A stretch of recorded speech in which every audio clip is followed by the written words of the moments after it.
Adorado, amado y deseado sea nuestro Padre, Dios, que venga tu reino en este planeta y que se haga tu voluntad en todo el universo, como se hace en el cielo infinito donde tú habitas con toda la gloria en la eternidad.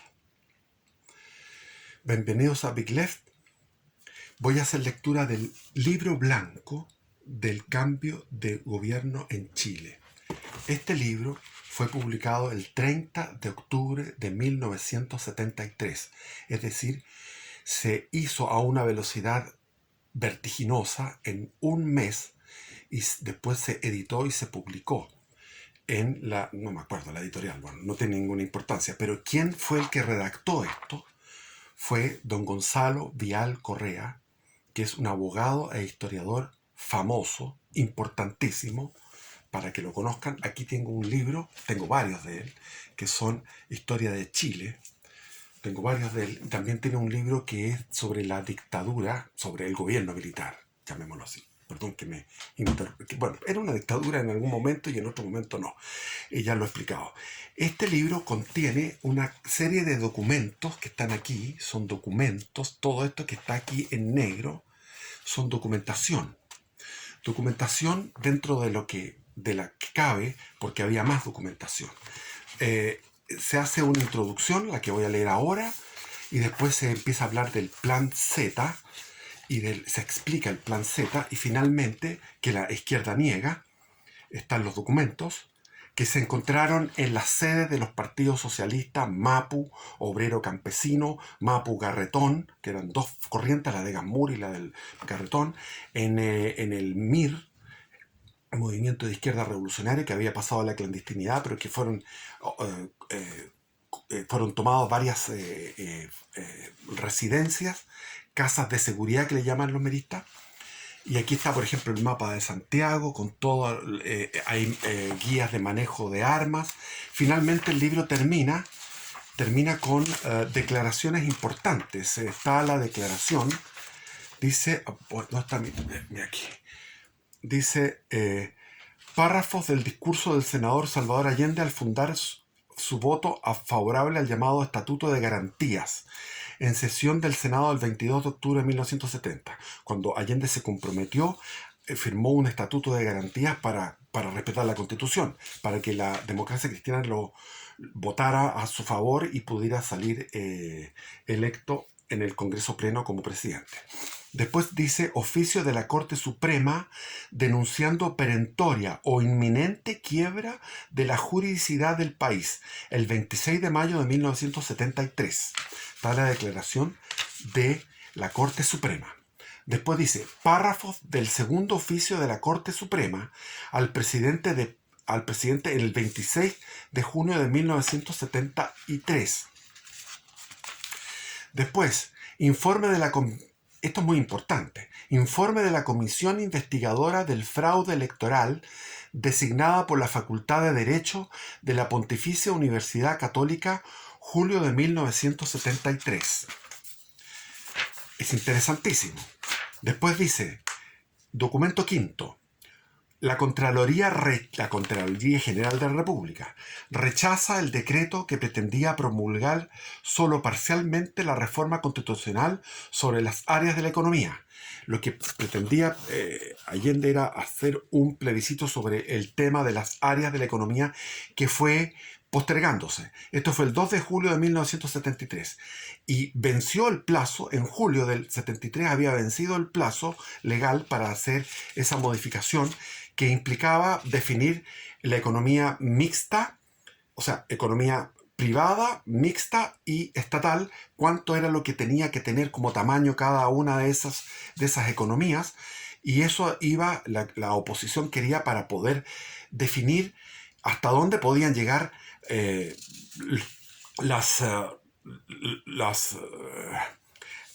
había de todo. Estaban las tomas ilegales de empresas, de fondos, y estaba lo que eran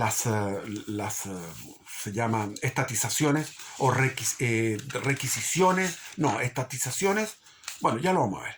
Es decir, trataban de frenar eso. Después dice, documento sexto, declaración conjunta del presidente del Senado, don Eduardo Frei, y del presidente de la Cámara de Diputados, Luis Pareto, el 8 de julio de 1973. Después dice, el Colegio de Abogados declara en quiebre el ordenamiento jurídico del país, el 8 de agosto de 1973. Después hay el documento octavo, acuerdo adoptado por la Honorable Cámara de Diputados el 22 de agosto de 1973, el famoso acuerdo. Informe del Colegio de Abogados, documento noveno, el informe del Colegio de Abogados sobre la inhabilidad presidencial el 31 de agosto de 1973. Es decir, aquí tenemos, aquí lo voy a decir el índice, tenemos primero la introducción que voy a leer, el 11 de septiembre, la justificación histórica, capítulo primero, segundo, etc. Apéndice, la carta de Fidel Castro a Salvador Allende que se encontró en el escritorio, bultos cubanos, oficio del exdirector de investigaciones, Joanant, que es el padre de este otro que anda dando vuelta ahora, placas de carabineros halladas en poder del GAP, carta del Partido Socialista al señor Allende, informe de la Comisión Militar del Partido Socialista, informe socialista sobre la penetración en las Fuerzas Armadas, pauta, fichaje, oficialidad, el fichaje de la oficialidad, etcétera. Operación Mariposa, base Antofagasta, plan general para la defensa del cordón Cerrillos, programa de adiestramiento militar para guarnición de Tomás Moro, informe de sargentos de la Armada destacados en Tomás Moro, plan sanitario para el autogolpe, tenían hospitales, cartilla para el caso de Alerta Filadelfia, informe para la fabricación de armas en el cordón Cerrillos, informe de espionaje del MAPU, cartilla del Banco Central, informe sobre la investigación LAN Chile, minuta sobre cómo mentirle a la justicia, robo de armas en el banco de crédito, no sé eso qué será, y después los documentos, etcétera. Miren, se me acaba de romper porque es un libro muy viejo. Yo me acuerdo cuando mi padre lo compró. Íbamos a misa todos los domingos a la parroquia de la Transfiguración del Señor, que quedaba yendo hacia los dominicos. Todos los domingos ahí a escuchar al padre Correa. Y me acuerdo que a la entrada de la misa, a la entrada de la iglesia, estaba este libro vendiéndose. Mi padre lo compró entusiasta, lo leyó, y aquí lo voy a leer yo para todos ustedes porque es imperdible. Hablando del autor, que es Gonzalo Vial Correa, yo lo conocí bastante porque él fue profesor mío cuando yo cursaba el primer año de Derecho en la Facultad de Derecho de la Pontificia Universidad Católica de Chile. Hacía clases los lunes, los martes y los miércoles en la noche, a las 7 de la noche, 7 de la tarde, hasta las 9 más o menos, era 1 hora y media. Y yo me recuerdo que le pedí, porque sabía dónde él vivía en la Dehesa y yo vivía camino a la Dehesa, camino a la Rayán, en la avenida Las Condes, antes de llegar a Estoril, casi pegado a lo que es ahora Campanario, frente a la iglesia Santa María de Las Condes. Y entonces le hacía una especie de dedo, le decía un aventón, y ahí empezamos a conversar, le hablé de mi padre, él iba, me acuerdo, en un Falcon. Falcon era un auto bastante moderado, no era un auto tremendo, y él vivía en la Dehesa, en una casa bastante moderada, con patio, con mucho bosque, me acuerdo. La Dehesa estaba recién empezando a ser habitada. Había un compañero que vivía ahí cerca, que era de apellido Hurtado, bueno, y él me llevaba en su Falcon en las noches, y conversábamos y hablamos de mi padre. Él era admirador de mi padre, me dijo que mi padre era el pontífice, exactamente las palabras que me dijo, que él se sorprendió que yo era hijo de él porque mi padre me engendró casi a los 60 años. Entonces me dijo, tú eres hijo, yo pensé que eras nieto. No, yo soy hijo de don Guillermo Izquierda Araya. Y él me dijo, bueno, él era el pontífice del nacionalismo chileno. Y me acuerdo que algunas veces se metía también ahí en el viaje Axel Bucheister, que era un alumno de 7, terminó la carrera con 7, no es mi caso. Yo no terminé la carrera y me quedé metido en la ultra izquierda.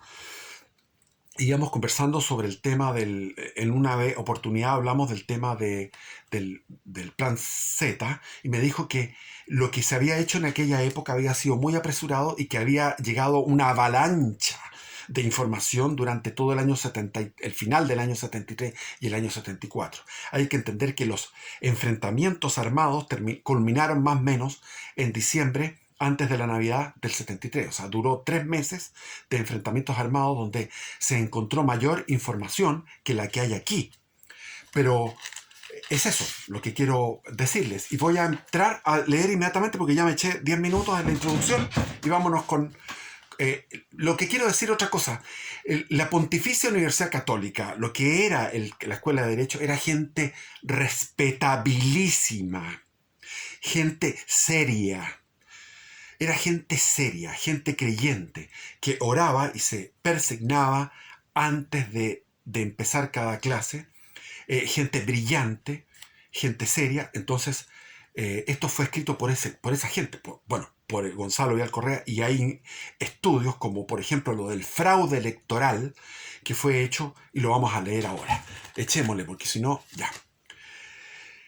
El mandatario depuesto y su combinación de gobierno, la llamada Unidad Popular, no fueron jamás democráticos, ni en el sentido de representar a la mayoría nacional, ni en sus convicciones doctrinarias, ni en el respeto de fondo o de forma a los principios de la democracia, ni a la Constitución, ni a las leyes del país.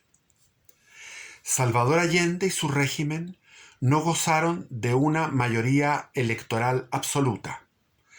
He aquí los porcentajes que obtuvieron durante los últimos 3 años sobre el total de votos válidos emitidos en elecciones generales. Primero, 4 de septiembre de 1970, en las presidenciales, donde ganó Salvador Allende por un estrecho margen a Jorge Alessandri. 36,5% de los votos. Jorge Alessandri sacó un 34 y algo por ciento y Tomic un 25%. Abril de 1971, las municipales, cuando la Unidad Popular había echado toda la carne a la parrilla y estaban emitiendo dinero como loco y habían subido los sueldos y estaban obligando a las empresas privadas a ocupar su capacidad ociosa en vista de esa inyección a la oferta. No lograron el 50%, el 49,23% de los votos. En el canal 13, en un documental se habla de un 50% de los votos y en otros documentales en televisión hablan de un 50% de los votos. Es decir, están subiendo unas décimas, un 50,5%, algo así, dicen en los canales, y están mintiendo flagrantemente a la opinión pública, porque en abril del 1971 el mayor porcentaje que sacó la Unidad Popular en su historia fue 49,23%. En marzo, el 4 de marzo de 1973, en las elecciones parlamentarias sacó un 43,98% de los votos. Se puede apreciar que ni aún en la euforia inmediatamente posterior a la elección presidencial, es decir, en abril de 1971, el gobierno de Allende alcanzó la mayoría absoluta. Nunca la alcanzó. Y a partir de ese momento, siempre fue una minoría, situación que pudo apreciarse no solo en los comicios del 4 de marzo de 1973, en las elecciones parlamentarias, sino en diversas elecciones complementarias anteriores. Porque en la Constitución del 25 se establecía que si moría un parlamentario, se tenía que reemplazar con una elección dentro de esa localidad. De ahí vino el famoso Naranjazo, el año 64, porque fue en la provincia que, bueno, largo de contar, lo he contado en otros episodios, en otros videos. En la provincia de Valparaíso, en julio de 1971, no alcanzaron la mayoría. En la provincia de O'Higgins, en Colchagua. En el departamento de Linares, en enero del 72. En el departamento de Coquimbo, en julio del 72, donde venció el candidato de la Unidad Popular, pero con una acentuada baja en la votación comparada con la de abril de 1971. Debe además observarse que aún esta posición electoral minoritaria la consiguió el régimen del señor Allende gracias a un fraude electoral gigantesco. Este fraude fue investigado y comprobado después de la elección de marzo del 73 por un organismo insospechable, la Universidad Católica de Chile, que constituyó al efecto una comisión compuesta por profesores del Instituto de Ciencias Políticas y de la Escuela de Derecho de ese plantel de enseñanza y presidida por el decano de la escuela referida, el señor Jaime del Valle, ex subsecretario del Ministerio de Justicia. En discurso radio televisado el 17 de julio, me acuerdo del discurso, se dio por el Canal 13, que en aquel tiempo el Canal 13 era patriótico, el abogado del Valle denunció los siguientes tipos de fraudes descubiertos. Me acuerdo, lo estoy viendo. Primero, doble inscripción de la misma persona, a la vez como alfabeto que como analfabeto. Hay que entender que hasta el año 70 se votaba los mayores de 21 años, lo que considero incluso insuficiente. Los que votan deberían ser mayores de 25 años. Ojalá que hayan tenido experiencia laboral y sean padres.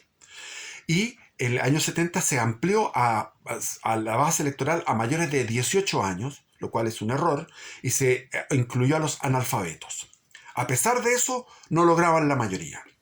Suplantación simple de electores. Suplantación de electores fallecidos y no borrados de los registros. Y doble inscripción en distintas comunas.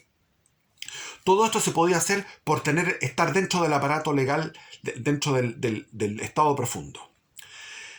Las más severas y cautas proyecciones, concluyó el decano del Valle, determinan alrededor de 200.000 sufragios falsos en la elección de marzo del 73. Estos 200.000 votos significarían más o menos un 6% del total emitido. Si se piensa que las dobles inscripciones exigieron necesariamente la complicidad de funcionarios públicos controlados por el gobierno de la Unidad Popular, no resulta difícil discurrir quiénes se beneficiaban con ellas. Después de las denuncias de la Comisión de la Universidad Católica, la Cámara de Diputados constituyó su propio organismo investigador que, al producirse los sucesos del 11 de septiembre, había acumulado pruebas adicionales irredarguibles. Significa eso para los jóvenes que no tienen vocabulario, indiscutibles, de la falsificación electoral denunciada. Se impone, pues, la conclusión que adelantábamos. El gobierno del señor Allende fue siempre minoritario, aunque era una minoría fanática, fervorosa. En la masa electoral chilena, ahí está borrado porque está muy antiguo el texto. Enseguida debe destacarse la idea ingenua de que los principios sustanciales de la democracia tenían algún significado o trascendencia para el régimen depuesto. Enseguida debe descartarse la idea ingenua de que los principios sustanciales de la democracia tenían algún significado o trascendencia para el régimen depuesto. Es necesario recordar al respecto que el expresidente Allende era y se declaraba marxista-leninista. Igual postura tenían los partidos mayoritarios de la Unidad Popular. El socialista, al cual el señor Allende pertenecía y que después fue de la Concertación, se dio una voltereta ideológica y por eso los extrema izquierda no se lo perdonaron a la Concertación y los odiaban con un odio espantoso. Cuando estuve una vez con ellos, quedé mal, porque era impresionante cómo odiaban a la Concertación. Y el comunista también, obviamente. Aún se autodefinía Allende como marxista-leninista, una tercera colectividad de esa combinación política, el Movimiento de Acción Popular Unitaria, MAPU, y la declaración de principios de un cuarto partido de la Unidad Popular, el Radical. El Radical se partió en dos, uno para la oposición y otro para la Unidad Popular. Estaba fuertemente teñida de esa doctrina que, de tal modo, era fundamental para las 4 de las 5 colectividades que componían aquella, es decir, el socialista, el comunista, el MAPU y el radical. Ahora bien, es indiscutible que el régimen democrático no tiene, para el marxismo-leninismo, ningún valor en sí. es un camino como cualquier otro para llegar al poder. Y lo dijo Allende en la entrevista a Regis Debray, el año 71. Se lo seguirá si es viable, o sea, se seguirá el camino democrático si es viable. Si no lo es, si hay otro más fácil, es decir, el violento, rápido y conveniente, según las circunstancias, se adoptará este último camino. Es verdad eso. Son declaraciones de ellos. Son múltiples las declaraciones en tal sentido, tanto del señor Allende como de los partidos y máximos dirigentes de la Unidad Popular. Con ellas se acredita que el camino democrático fue, para todos, una alternativa de conveniencia y no de convicción. A esto debe agregarse que el movimiento de izquierda revolucionaria, el MIR, cuya relación con el señor Allende y la Unidad Popular se analiza en el capítulo 1, fue siempre marxista-leninista y el único partidario de la vía armada sin transar y sin discusiones. Aún más, este camino democrático fue descartado completamente en el curso de 1973, como veremos, optando el presidente Allende y sus partidarios por la vía violenta del autogolpe. Algunos sostienen que cualquiera sea el motivo por el cual el expresidente Allende haya seguido el camino democrático, de hecho, así lo hizo, por lo menos en un principio. Eso es lo que algunos dicen. Incluso ellos dicen, los comunistas actuales, los izquierdistas actuales dicen que ellos estaban por la democracia y el régimen militar estaba en contra de la democracia. Y el régimen militar entregó el país a una democracia, con una constitución democrática. Ahora, los que dicen esto, dicen, esta es una nueva ilusión, dice, producto de un conocimiento incompleto de lo sucedido en Chile. Eso es lo que dice Gonzalo Vial. Esto es una nueva ilusión. Lo que pasó efectivamente fue otra cosa. El señor Allende, aconsejado por un equipo de juristas de izquierda, Eduardo Noboa entre ellos, que después llegó a tener una oficina de lujo en Nueva York, buscó adelantar en el implantamiento del marxismo un respeto falso, formal, por la letra de la Constitución y de la ley, pero atropellando flagrantemente su espíritu. Vamos al detalle. Es lo que se llamó en utilizar los llamados resquicios legales, es decir, emplear de entre las aproximadamente 17.000 leyes chilenas en ese momento, algunas disposiciones oscuras o anticuadas o aisladas y distorsionadas de su contexto para aplicarlas a esos fines de avance de la estatización, marxistización, aunque fuese contradiciendo indiscutiblemente las demás leyes y el sentido general de la legislación chilena. Eso fue el famoso decreto 504, creo que ese era el número, del gobierno de Marmaduke Grove, que fue un gobierno socialista de 60 días. Marmaduke Grove era el general de la aviación que tomó la moneda y estuvo 60 días el año 1932. Y ese decreto, ley, que decía que cuando una empresa no daba suficiente productividad de acuerdo a lo que debería dar, se podía requisar, estatizar, intervenir. Y eso también con los fondos. Entonces, ese fue el decreto ley que ocuparon, que venía de un gobierno transitorio de 60 días, que fue dentro de un caos, de una anarquía que se vivió en el año 1932. Y ese fue el que el Eduardo Noboa, ese izquierdista de caviar, vio, dijo, esta es. Y por ahí empezaron a estatizar y a intervenir y a ocupar empresas privadas y transformarlas en estatales. Pasado el primer momento de sorpresa y desconcierto, los tribunales y la Contraloría General de la República comenzaron a rechazar este empleo abusivo de los resquicios. Entonces el gobierno pasó por encima de los fallos de la justicia, por el simple expediente de dejarlos incumplidos y de las objeciones de la Contraloría mediante el mecanismo de los decretos de insistencia. Es decir, la Contraloría General de la República fiscaliza en Chile administrativamente la legalidad de las resoluciones del gobierno, así como los tribunales lo hacen judicialmente.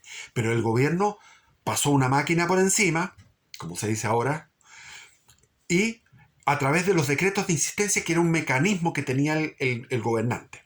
Ellos, conforme a la Constitución, permiten al Ejecutivo prescindir de los reparos de la Contraloría mediante el decreto de insistencia. Se exige al efecto que el decreto lo firmen el presidente y todos sus ministros de Estado.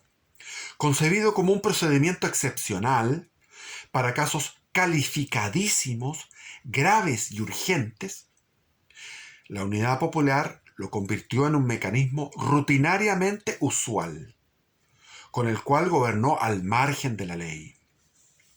Las medidas adoptadas por el Congreso Nacional para castigar estas infracciones fueron burladas por el gobierno mediante nuevos resquicios. Numerosas veces el Parlamento acusó y destituyó a altos funcionarios y a ministros.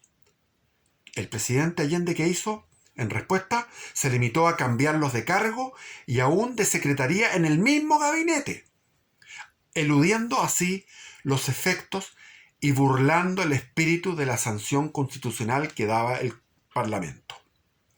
La infracción continuada del Estado de Derecho llegó a su clímax cuando el presidente se negó a promulgar, en el plazo que fija la Constitución, una reforma a esta despachada por el Congreso sobre las áreas de la economía, que pretendía frenar esta locura que era de tomarse todas las empresas, todas las industrias, las pequeñas, las medianas, las grandes. Desoídas por el presidente todas las advertencias y menospreciadas todas las sanciones, no quedó a los otros poderes del Estado, tras mucha espera y comprensibles demoras, aguardando una salida no conflictiva.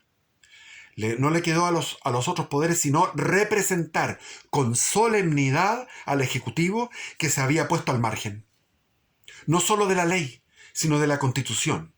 Y así lo hicieron la Corte Suprema de Justicia, tribunal máximo del país, en oficio público el 26 de mayo de 1973.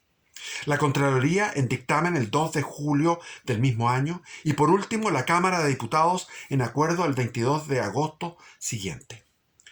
Ello sin contar numerosísimos otros pronunciamientos similares de organismos representativos de la juridicidad, como el Colegio de Abogados. Reiteramos entonces que solo un conocimiento liviano de los 3 años de la Unidad Popular explica que alguien sostenga que ella se movió aún en lo puramente formal dentro de los límites de la Constitución y de la ley. La pretensión de que la vía chilena al socialismo no representaría para el país efusión de sangre ni penurias económicas resultó ser tan desprovista de verdad como la de que ese proceso se ajustaría a la Constitución y a las leyes. Más de 100 de personas, una por semana, fallecieron de muerte violenta y directamente atribuible a motivos políticos durante los casi 3 años de la Unidad Popular. Campesinos y agricultores perecieron al enfrentarse en las tomas, ocupaciones ilegales de predios agrícolas, ultimados a bala, a cuchillo y hasta a palos. Propietarios de edad murieron del corazón al ser despojados de sus tierras y al verlas asaltadas. Una anciana secuestrada y violada en su fundo se suicidó después de su humillación. En luchas e incidentes entre facciones extremistas, entre la derecha y la izquierda, fallecieron estudiantes, sin que jamás fueran ubicados sus asesinos. Igual cosa sucedió con carabineros víctimas de ultraizquierdistas. Inclusive uno de esos agentes del orden fue ultimado a tiros desde el interior de un local del Partido Socialista, partido del señor Allende, por un militante de la colectividad, perfectamente identificado, pero que solo ha sido aprendido ahora, bajo el nuevo régimen, más de 1 año después. Extremistas indultados por el expresidente Allende, pertenecientes al VOP, Vanguardia Organizada del Pueblo, iniciaron de inmediato una serie de asesinatos, 6 sucesivos, entre ellos el del ex ministro del Interior Eduardo Pérez Sujovic, destacado militante de la democracia cristiana, ministro del Interior, y que tuvo los pantalones de frenar una toma de terreno en Puerto Montt y llevar a los carabineros, y eso terminó con agresiones de los pobladores que terminó con 6 heridos, o sea, 6 muertos, perdón. Otros indultados por el señor Allende, junto con los asesinos del VOP, de la Vanguardia Organizada del Pueblo, fueron los cabecillas del MIR, del movimiento de izquierda revolucionaria, que orquestaron el desborde de la legalidad y que tanta sangre costaría a Chile. Todo eso se hizo con pasiva... Esto es muy interesante. Todo eso se hizo con la pasividad forzosa de la policía de uniformes, el cuerpo de carabineros, y obligada por el señor Allende a no proceder. Y con la complicidad de la policía civil, el Servicio de Investigaciones, dirigida por el Coco Paredes, militante socialista o comunista, no me acuerdo. Y de este modo enteramente politizada. La PDI estaba 100% politizada. Mientras tanto, el país era arrojado por la Unidad Popular a la peor crisis económica de su vida nacional, sin paralelo en la historia moderna del mundo, porque Chile fue el campeón, el número 1 por lejos de la inflación en el año 73 y 74 del mundo. Durante el régimen del presidente Allende, nuestra principal producción y exportación, el cobre, tuvo un precio elevado. En los últimos meses precedentes a la deposición del señor Allende, este precio repuntó a niveles nunca conocidos. Pese a ello, la Unidad Popular, con su política de ineficiencia, despilfarros, emisiones incontroladas de dinero, en el año 70, en el gobierno de Frei, se emitió 8.700 millones de escudos. Y en 1973 eran 216.000 millones de escudos. Es decir, de 8.700 millones de escudos en el gobierno de Frei, que era un gobierno que estaba dedicado a imprimir era un gobierno populista, el gobierno de Frei, donde se imprimía dinero sin respaldo, sin sujeción, sin freno. Sin embargo, eran 8.700 millones. En el año 73 eran 216.000 millones de escudos. En forma masiva e indiscriminada. Politización y sectarismo y persecución contra el productor y contra el técnico. Alcanzó las siguientes cifras récords. Aquí habla de cifras de la época que eran exorbitantes. Una inflación que superará el 500%.